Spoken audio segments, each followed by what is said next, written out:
오늘 함께 나누실 하나님 말씀은 신약성경 사도행전 21장입니다. 사도행전 21장 17절부터 29절까지의 말씀 본문입니다만 26절부터 29절까지만 제가 봉독해 드리겠습니다. 사도행전 21장 26절부터 29절까지 봉독해 드리겠습니다. 바울이 이 사람들을 데리고 이튿날 그들과 함께 결례를 행하고 성전에 들어가서 각 사람을 위하여 제사 드릴 때까지의 결례 기간이 만기된 것을 신고하니라. 그 이래가 거의 참에 아시아로부터 온 유대인들이 성전에서 바울을 보고 모든 무리를 충동하여 그를 붙잡고 외치되 이스라엘 사람들아 도우라. 이 사람은 각처에서 우리 백성과 율법과 이곳을 비방하여 모든 사람을 가르치는 그자인데 또 헬라인을 데리고 성전에 들어가서 이 거룩한 곳을 더럽혔다 하니 이는 그들이 전에 에베소 사람 드로비모가 바울과 함께 시내에 있음을 보고 바울이 그를 성전에 데리고 들어간 줄로 생각함이로라. 아멘. 할렐루야. 네, 우리 아버지 하나님의 크신 은혜와 그 크신 사랑이 여러분과 여러분 가정에 충만하게 임하시기를 주님의 이름으로 축원합니다. 오늘 말씀은요, 이제 예루살렘 교회가 한 30년 정도 됐을 때의 이야기입니다. 지난주에는 예루살렘 교회가 한 10년 정도 되었을 때의 이야기였고, 오늘은 이제 한 30년 정도 되었을 때의 이야기입니다. 여러분들은 어떠십니까? 여러분들께서 처음에 예수님을 영접하고 처음에 이제 그리스도인이 되셨던 때를 기억하십니까? 여러분들이 처음 그리스도인이 되었을 때가 언제십니까? 지금으로부터 얼마 전이셨습니까? 어떤 분은 몇 년, 어떤 분은 수년, 어떤 분은 수십 년 되셨을지 모르겠습니다. 처음 예수님을 믿었던 때를 기억하십니까? 처음 예수님을 영접하고 그분의 제자로 그리스도인으로 살아가기로 결심했던 그때를 기억하십니까? 그때하고 지금하고 한번 비교해 보십시오. 그때와 지금 하나님을 사랑하고 하나님과의 그 사랑의 관계, 정말 깊은 사랑의 관계를 매일매일 더 깊이 맺어가고 계십니까? 하나님을 사랑하는 그 사랑이 그 전과 지금과 비교했을 때 더 사랑하고 계십니까? 또한 우리 주변의 형제 자매들을 사랑하는 그 사랑, 이웃을 사랑하라고 하신 주님의 말씀을 처음과 지금 얼마나 더 사랑하고 계시고 얼마나 더 주님의 사랑을 실천하고 순종하고 계십니까? 전과 비교했을 때 너무나 아쉬운 점이 많다, 전에는 이랬는데 내가 지금은 이렇게 못한다라고 생각하시는 분이 있다면 더 잘하셔야겠죠. 더 노력하셔야겠죠. 우리는 더 주님을 더 만날 시간이 가까우면 가까울수록, 더 성도가 된 그 기간이 길어지면 길어질수록 더욱더 주님과의 관계가 가까워져야 되고, 더욱더 우리의 신앙이 깊어져야 되고, 더욱더 우리 주변의 성도들을 향한 그 사랑과 돌봄이 더 깊어져야 되는 것 아니겠습니까? 처음에는 열정이 있었고 더 주님을 사랑했었고 주님의 말씀을 잘 순종했는데 이 지금에 와서는 별로 전보다 못하다, 너무나 약하다라는 생각이 드신다면 저희들이 더 분발해야 되지 않겠습니까? 주님을 더 알아가는 일에, 주님을 더 사랑하는 일에, 그리고 우리의 영적인 가족들을 사랑하는 일에 더욱더 힘을 내실 수 있는 우리 안양 성도교회 가족들 되시기를 주님의 이름으로 축원합니다. 지난주에 예루살렘 교회에 대한 얘기를 했습니다. 예루살렘 교회가 처음 시작했을 때 정말 멋있는 교회, 이상적인 교회의 모습이었다라고 말씀을 드렸습니다. 근데 10년이 지나고서 10년 정도 지나니까 벌써 교회가 변질되기 시작했다라는 말씀을 드렸습니다. 그리고 30년이 지났습니다. 30년째가 정도가 되었을 이때에 예루살렘 교회는 교회의 생명력을 완전히 잃어가고 있는 교회가 되었습니다. 교회의 본질을 완전히 잃어버린 것 같은 그런 교회가 되었습니다. 왜 이런 교회가 되었는지 우리 잠깐 나눠보도록 하겠습니다. 먼저는 오늘 이 이야기는 사도 바울이 이제 예루살렘 교회에 왔을 때의 이야기입니다. 사도 바울이 예루살렘 교회에 왔는데 지금 성전에서 이제 그 결례를 행하는 의식을 사도 바울이 그것을 직접 진행을 합니다. 그런데 거기에 있던 소아시아 지역에서부터 바울을 미워하고 박해했던 유대인들이 마침 그 명절 때였기 때문에 예루살렘에 왔다가 성전에서 바울을 봤습니다. 그리고는 바울을 붙잡고 바울에게 누명을 씌우면서 지금 바울을 고발합니다. 그래서 사람들이 막 몰려들어서 소동이 일어나고 바울을 쳐 죽이려고 하는 그런 상황이 되자 그 로마 군인이 그 지역에 예루살렘의 질서를 유지하고 있던 치안을 유지하고 있던 로마 군인들이 와가지고 바울을 보호하게 되죠. 오히려 또 바울이 뭔가 잘못을 했는 줄 알고 그를 붙잡게 됩니다. 그래서 그때부터 적어도 2년 이상, 굉장히 긴 시간 아니겠습니까? 2년 이상을 예루살렘에서 그 다음에 가이사랴라는 곳으로 가서 거기에서 계속 유대 총독과 또 헤롯 아그리빠 분봉왕에 의해서 계속 재판이 계속 이루어집니다. 재판이 그냥 한번 일어나고 딱 판결받고 끝나는 것이 아니라 계속 지지부진하게 재판이 끌어집니다. 그 내용이 이제 사도행전 22장부터 그 뒷부분에 몇 장에 걸쳐서 자세하게 나와 있는 이야기죠. 이 당시 유대 총독이 자기의 임기가 얼마 남지 않았어요. 그래서 그냥 조용하게 잘 마무리하려고 유대 사람들의 심기를 건드리지 않으려고 바울을 그냥 붙잡고만 있습니다. 그리고 유대 총독이 이제 바뀌고 나서도 처음 부임한 사람이 또 유대인들의 심기를 건드리지 않으려고 바울을 그냥 붙잡고 있습니다. 헤롯 왕도 마찬가지 그런 상황 속에서 정치적인 이런 상황도 있었고 또 총독이 바뀌는 그런 상황도 있었고 어쨌든 바울 사도가 그 가이사랴라는 그 지역에서 수년간 2년 적어도 2년 이상을 그곳에서 죄인의 신분으로 피고인의 신분으로 재판을 받았다가 또 결박되어서 그냥 감옥에 있다가 그렇게 몇 년을 지나가는 이런 재판의 과정을 겪게 되는 상황입니다. 그런데 바울 사도가 이제 여러 지역, 유럽 지역을 선교하고 또 전도하면서 교회들을 세웠습니다. 그리고 나서 급하게 예루살렘으로 와야겠다 이렇게 결정을 하고 예루살렘으로 급하게 왔다라고 이야기를 하고 있습니다. 사도행전 저희들이 찾아보지 않겠지만 20장 16절에 보시면 사도 바울이 이제 아시아 지역에서 지체하지 않으려고 시간을 거기서 보내지 않기 위해서 에베소도 그냥 들리지 않고 통과해서 배를 타고 하여간 최대한 빨리 예루살렘으로 향해서 갔다라고 이야기를 하고 있습니다. 그 이유는 오순절 끝나기 전에, 오순절이 되기 전에 예루살렘에 이르려고 급하게 갔다라고 이야기를 하고 있습니다. 그래서 중간에 에베소에 들리지 않고 에베소의 지도자들을 오히려 불러서 밀레도에서 고별 인사도 하고 설교도 하고 그리고 최대한 빨리 예루살렘에 도착을 했다라는 것이죠. 바울 사도가 왜 예루살렘에 이렇게 급하게 오려고 했을까라는 것을 잠깐 생각해 보려고 합니다. 왜 이렇게 사도 바울이 급하게 예루살렘에 오려고 했는가? 먼저는 첫 번째 이유는 사도행전 20장 24절에 보시면 그래서 유명한 말씀을 하시지 않습니까? 거기 이제 만나는 사람들마다 가지 마십시오. 예루살렘에 가면 바울 사도 당신은 이제 붙잡힌 몸이 될 겁니다. 박해를 당할 겁니다. 죄인의 몸이 될 겁니다. 온갖 어려움을 닥칠 겁니다. 막 이렇게 여러 사람들이 이렇게 예언을 했어요. 그런데도 바울 사도가 뭐라고 얘기하냐면 24절에서 내가 달려갈 길과 주 예수께 받은 사명 곧 하나님의 은혜의 복음을 증언하는 일을 마치려 하면은 나의 생명조차 조금도 귀한 것으로 여기지 않습니다 라고 얘기를 합니다.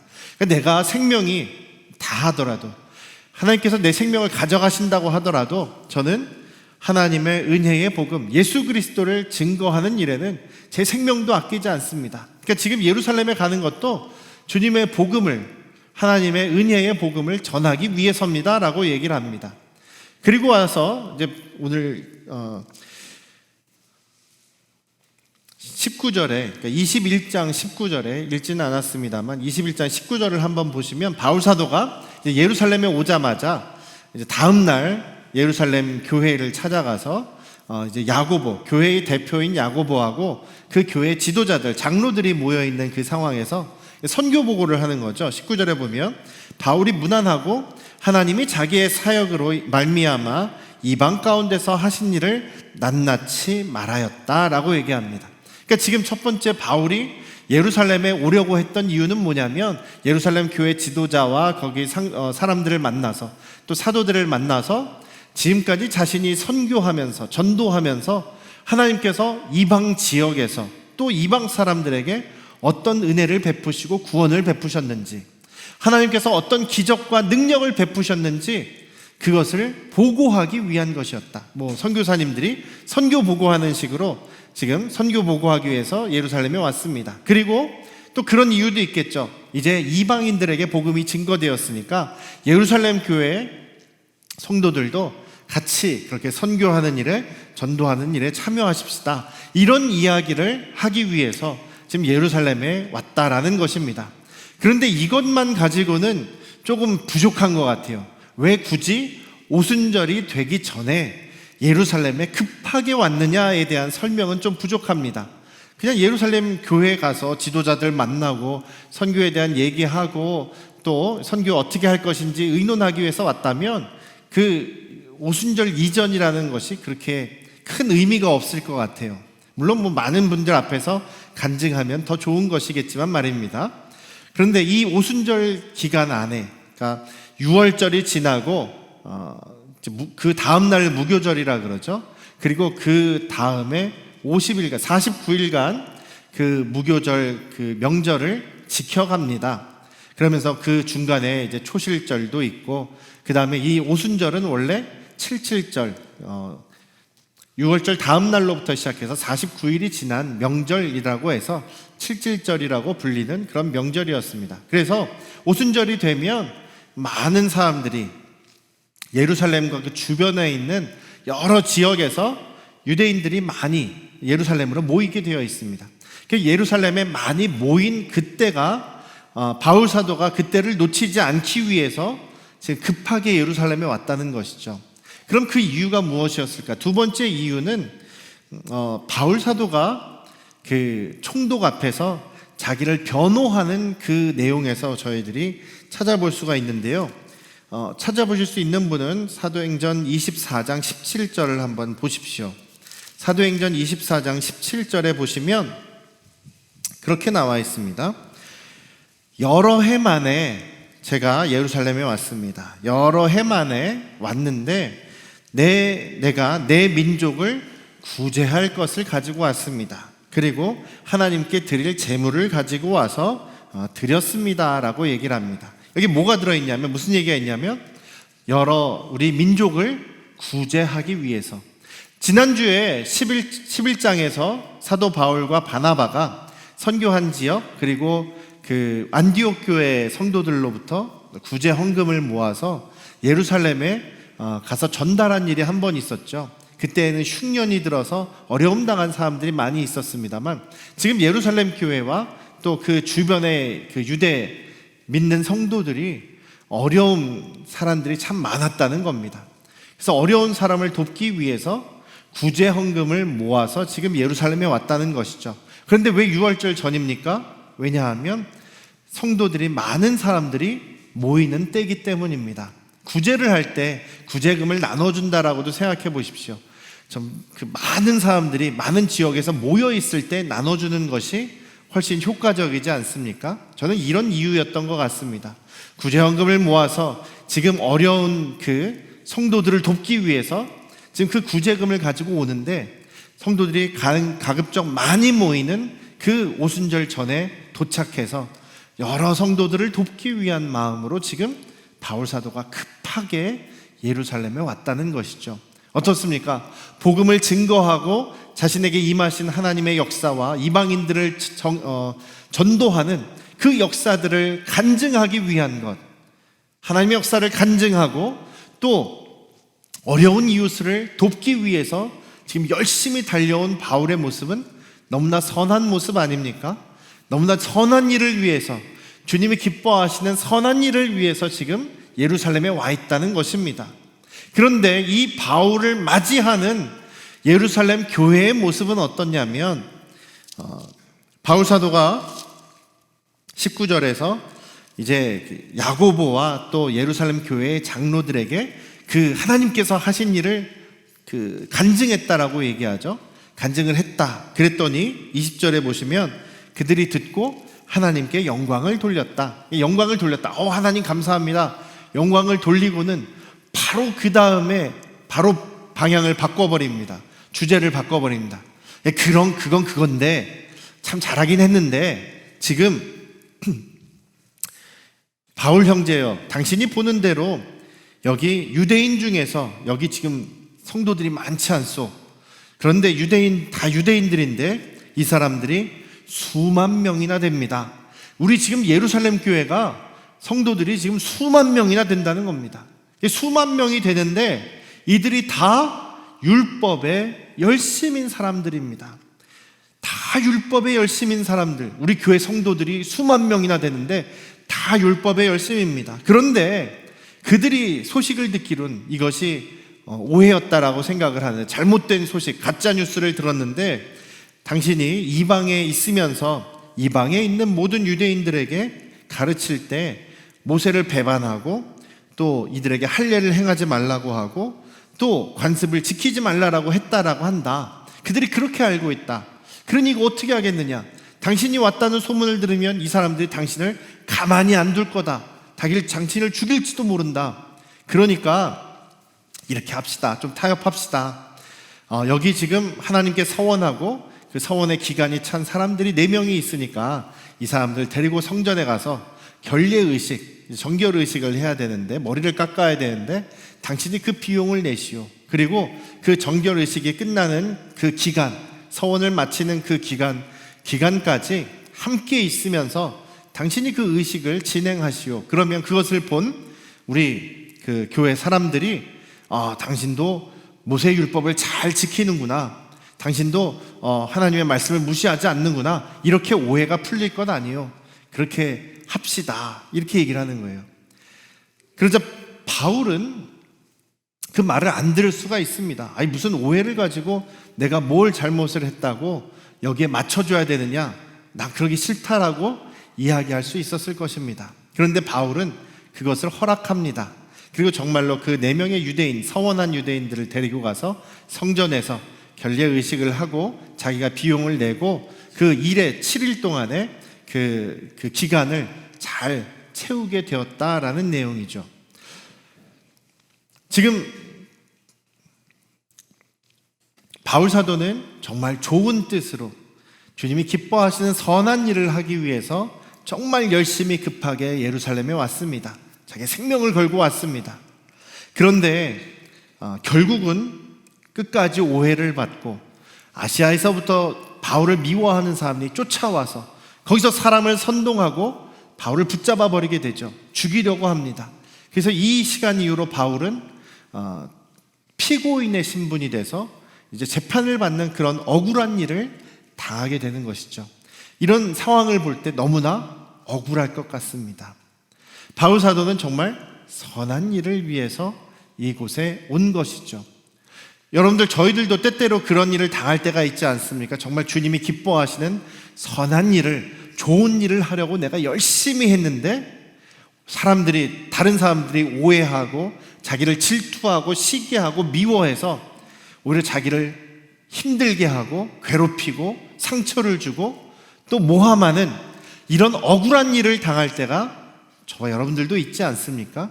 어떠십니까? 그런 일을 겪으신 경험들이 있지 않습니까? 그럴 때 어떻게 하십니까? 어떻게 하시겠습니까? 화가 나서 분노하시겠습니까? 찾아가서 복수하시겠습니까? 그럴 필요는 없는 것이죠. 바울 사도는 이런 상황도 내가 분명히 억울한 상황입니다. 그래서 유대 총독 앞에서 또 헤로드 왕 앞에서 열심히 자신을 변호했습니다. 그렇지만 이런 내가 억울한 일을 당하고 있는 이것도 하나님께서는 선하게 사용하셔서 나중에 로마 황제 앞에서 복음을 증거하는 그런 기회로 만드실 것이다라는 믿음이 있었습니다. 그리고 그것을 성령께서도 말씀하시고 예수님께서도 말씀하시고 결국 그렇게 하나님께서 선하게 역사하셔서 바울이 정말로 로마 황제 앞에 가서 복음을 증거할 수 있는 결과까지 오게 되었다는 것이죠. 사랑하는 우리 안양 성도교 가족 여러분, 우리가 주님의 말씀대로 순종하고 선한 일을 해나갈 때에 때때로 주변 사람들이 몰라줄 때가 있습니다. 시기할 때가 있습니다. 오히려 우리를 오해하고 어려움을 줄 때도 있습니다. 그럴 때 우리가 일일이 복수하고 일일이 분노할 필요가 없다는 것이죠. 예수님께서도 팔복을 말씀하시면서 너희가 내 이름으로 복음 때문에 사람들에게 미움을 받고 환난을 받고 박해를 당하게 된다면 기뻐하고 즐거워해라. 오히려 더 기뻐해라. 왜냐하면 하늘에서 너희의 상이 크다라고 말씀하셨죠. 바울 사도가 이런 상황에서 정말 저 화가 날 것 같아요. 막 싸우고 싶을 것 같습니다.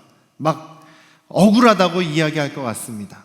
그럴 때 바울 사도는 자기에게 자기를 미워하고 있는, 자기에게 이런 어려움을 주는 사람에게 직접 복수하는 것이 아니라 그 상황을 통해서도 역사하실 주님을 바라봤다라는 사실을 우리 잊지 않으시기를 주님의 이름으로 축원합니다.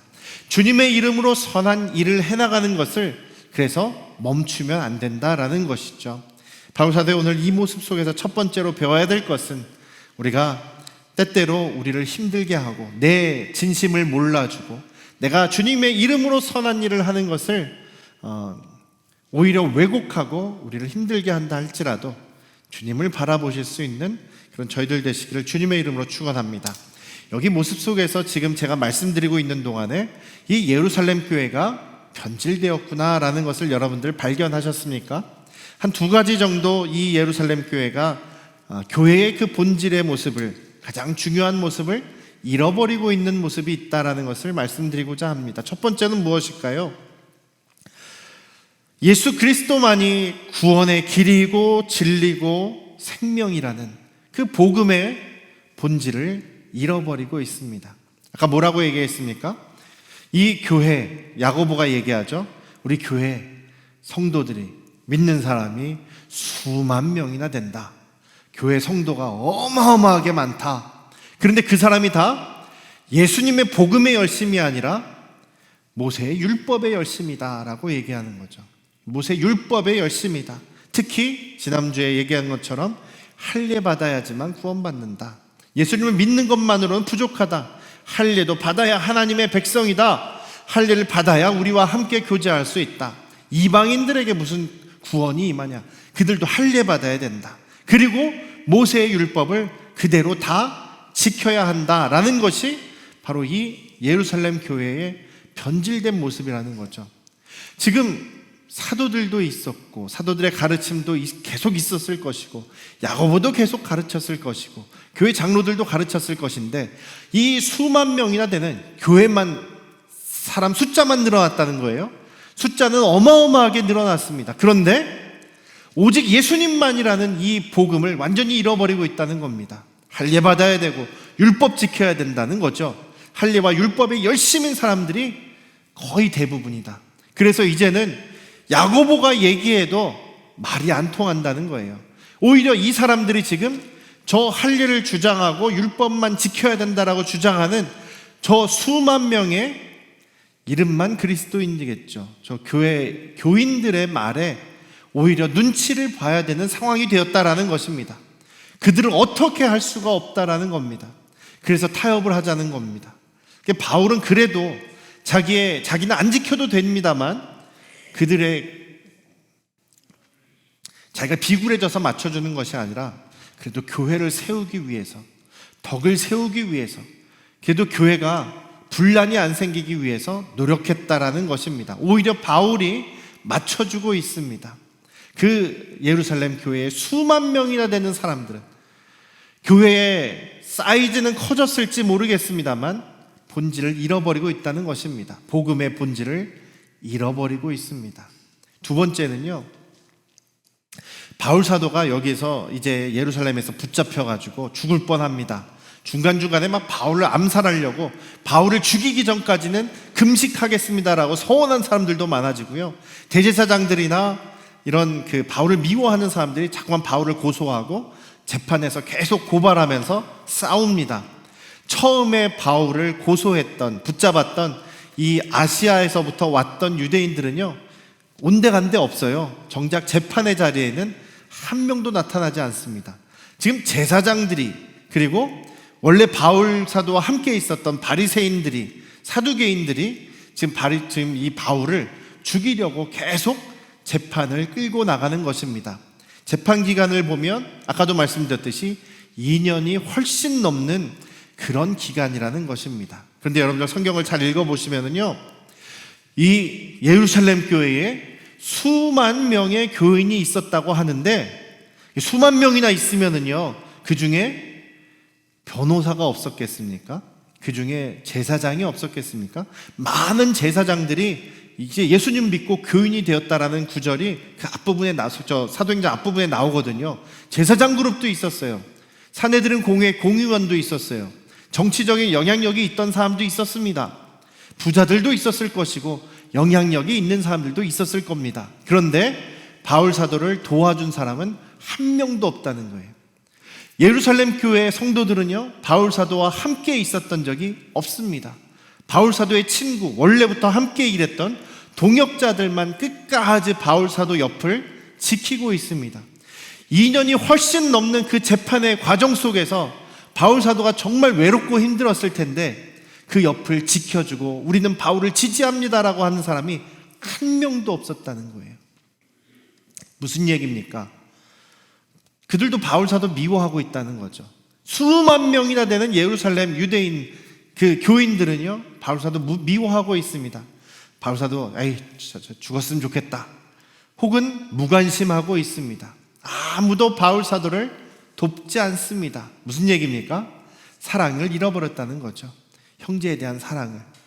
더군다나 자기들을 도와주기 위해서 저 먼 곳에서부터 구제헌금을 열심히 모아가지고 자기들을 찾아온, 좋은 일을 위해서 온 사람을, 선한 사람을 아무도 도와주지 않는 그런 모습이 예루살렘 교회의 모습입니다. 무슨 얘기예요? 사랑을 완전히 잃어버리고 있다는 것입니다. 복음의 본질도 잃어버렸습니다. 사랑도 잃어버렸습니다. 그럼 교회라고 할 수 있겠습니까? 할 수 없는 것이죠. 그래서 지난주에도 말씀드렸습니다만 이 일이 있고 나서 한 10년 정도도 안 돼서, 한 10년, 20년도 안 돼서 예루살렘 교회는 완전히 사라져 버립니다.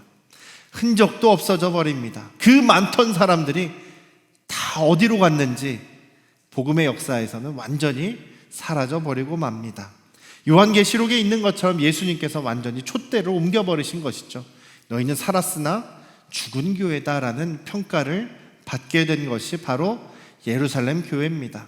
우리가 신약교회로 돌아가자, 예루살렘 처음 교회로 돌아가자라고 했을 때는 지금 이 모습이 아니라 쉽게 변해져 버린 예루살렘 교회의 모습이 아니다라는 것을 여러분들 잊지 않으시기를 주님의 이름으로 축원합니다. 사도 바울이 예루살렘에 있다가 총독의 그 집무실이 있는 가이사랴로 이송을 하게 됩니다. 또 가이사랴에는 헤롯 아그리빠 분봉왕의 또 그 궁전이 있었어요. 전에 저희 아내하고 좋은 기회에 그 이스라엘을 갈 수가 있었죠. 사진 보여주시면 이 자리가 어디냐면 가이사랴 동네입니다. 그리고 저 밖에 이제 저 앞쪽이 지중해 바다죠. 너무나 멋있습니다. 바다가 바로 보이는 이 집터죠. 집터인데 무슨 집터냐면 헤롯 왕궁입니다. 헤롯 아그리빠가 살았던 헤롯 왕궁, 헤롯궁이고요. 거기에서 이제 바울 사도를 재판이 있었던 그 자리입니다. 지금 저 뒤에 이제 물이 들어온 그 방, 그 집터가 있죠. 저것이 헤롯 왕의 침실 자리라는 거예요. 바다를 딱 바다하고 붙어가지고 거의 뭐 별장 같지 않습니까? 멋있는 별장에서 바다와 딱 붙어서 바다만 바라보면서 와 멋있다 하며 살았겠죠. 그 바로 지금은 저 사진 잘 안 나옵니다만 그 자기 침실 옆에는 또 바다를 바라보면서 목욕하는 그 노천 목욕탕이 있었어요. 얼마나 호화롭게 살았고 자연을 즐기면서 살았습니까? 근데 그 자리에 잘 보이실지 모르겠습니다. 시멘바닥 같은 게 있죠. 대리석 바닥입니다. 대리석 바닥에 예쁜 무늬가 있죠. 네모난 무늬가 있습니다. 저 자리가 바로 이제 왕이 집무하는, 이제 왕이 딱 앉아 있으면 그 앞에 이제 그 신하들이 있고 또 손님들이 오는 그 자리 있지 않습니까? 바로 그 자리입니다. 그 자리는 무엇이냐면 바울이 서서 재판을 받고 자기를 변호하던 그 자리였을 거다라는 것이죠. 저 바울이 서 있었던 자리, 뒤에는 멋있지만 지금 바울은 그런 멋있는 광경이 하나도 안 들어왔을 겁니다. 지금 피고인의 신분으로 자기 자신을 변호하고 있는 상황이죠. 그런데 저 재판받는 저 자리에 저도 한번 서봤습니다. 바울 사도가 재판을 받을 때 그 옆에는 예루살렘 교회 수만 명의 사람 가운데 아무도 자기를 돕는 사람이 없습니다. 아무도 자기를 도와서 변호해 주는 사람 없습니다. 아무도 자기 옆에 서 있는 사람이 없습니다. 얼마나 외로웠겠습니까? 물론 성령께서 함께 하시니 뭐 좀 덜 했을지 모르겠습니다만, 제가 생각해보면 제가 저 자리에 있었으면 그 당시에 아무도 날 도와주는 사람 없고 나 혼자 서서 외롭게 변호하고 재판받는 자리에 있었다면 참 힘들었을 것 같아요. 사랑하는 우리 안양 성도교회 가족 여러분, 교회가 아무리 사람이 많고 성도가 많고 교회 건물이 아무리 크면 뭐합니까? 복음의 본질을 잃어버리고 서로 사랑하는 그 사랑이 없다면 교회가 아닌 것이죠. 지금 여러분들 주변에, 여러분들 옆에 여러분들의 도움이 필요하고 여러분의 사랑이 필요한 사람이 혹시 있지는 않습니까? 사도 바울처럼 이렇게 외롭게 만들지 않았으면 좋겠습니다. 여러분들이 정말 여러분들의 사랑이 필요한 사람, 여러분들의 도움이 필요한 사람이 있다면 그 이웃을 사랑하는 일에 앞장서는 우리 안양 성도교회 가족들 되시길 주님의 이름으로 축원합니다. 오직 예수 그리스도라는 그 복음으로 무장하고 진리 안에는 바로 서야겠죠. 그렇지만 우리의 도움이 필요하고 외롭게 서 있는, 홀로 서 있는 사람이 있다면 함께 서서 지지해주고 돌보고 그들을 도와줄 수 있는 살아있는 교회로서의 모습이 되시는 저와 여러분들 되시기를 다시 한번 주님의 이름으로 축원합니다. 기도하겠습니다. 아버지 하나님, 바울이 선한 목적으로 정말 급하게 예루살렘에 갔지만 그를 반겨주는 사람도 없고 그를 지지해주는 사람도 없고 도와주는 사람도 없었음을 봅니다. 그 예루살렘 교회는 수만 명이나 되는 그런 교인들을 가지고 있었지만, 그런 교인들이었지만 주님의 말씀 위에 굳게 서 있는 사람도 없었고 또 정말 이웃을 사랑하는 사람도 없었음을 보게 됩니다. 우리 교회가 그런 모습이 되지 않기를 원합니다. 촛대가 옮겨지지 않는 교회가 되기를 원합니다.